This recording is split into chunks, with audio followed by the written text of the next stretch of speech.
सोचिए, आप अपने ही हॉस्टल की छत पर टहलने जाए और वहाँ की सुरक्षा के लिए तैनात गार्ड ही आपके साथ इतनी बड़ी वारदात कर दे।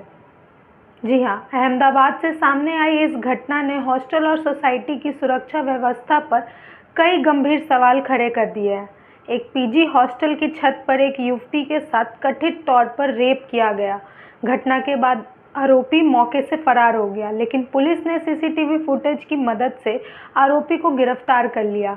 आखिर उस रात हुआ क्या था और जिस आरोपी को सुरक्षा की जिम्मेदारी दी गई थी, वो खुद इस वारदात का आरोपी कैसे बन गया?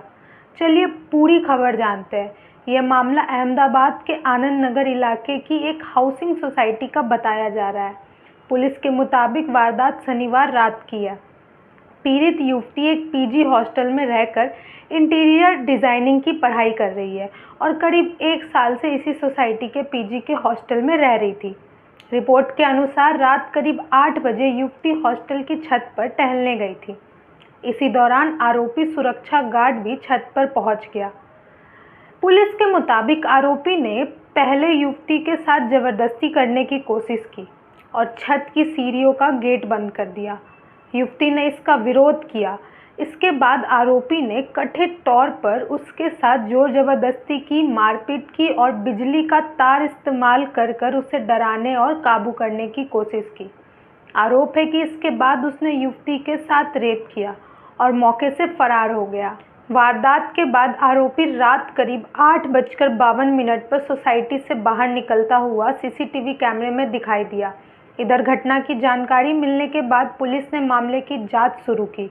पुलिस ने आसपास लगे सीसीटीवी कैमरे की फुटेज निकलवाई।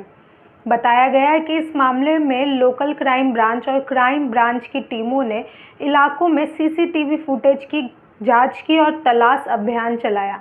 जांच के दौरान पुलिस को आरोपी की गतिविधियों से जुड़े अहम सुराग मिले।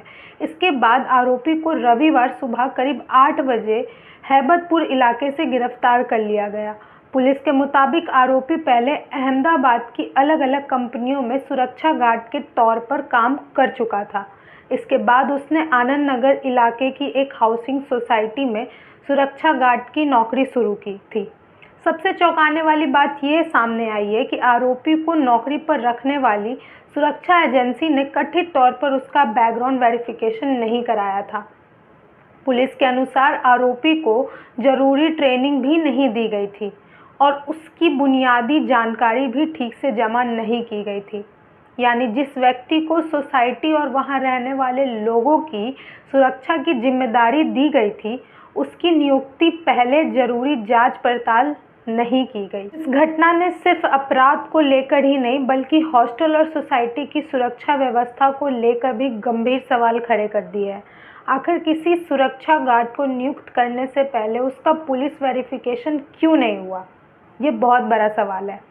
उसका पिछला रिकॉर्ड क्यों नहीं जांचा गया? क्या सुरक्षा एजेंसी ने जरूरी दस्तावेजें और ट्रेनिंग की प्रक्रिया पूरी की थी? और सबसे बड़ा सवाल, अगर सीसीटीवी कैमरे नहीं होते तो क्या आरोपी की पहचान इतनी जल्दी हो पाती? ये सवाल अब सोसाइटी और सुरक्षा एजेंसियों की कार्यप्रणाली पर भी उठ रहे हैं। फिलहाल पुलिस ने आरोपी को गिरफ्तार कर लिया है और मामले की जांच जारी है। यह घटना एक बार फिर याद दिलाती है कि सुरक्षा के नाम पर सिर्फ गार्ड तैनात कर देना काफ़ी नहीं है। सुरक्षा कर्मियों का background verification, police verification, training और रिकॉर्ड की जांच बेहद ज़रूरी है, खासकर उन जगहों पर जहां बड़ी संख्या में छात्र और महिलाएं रहती हैं।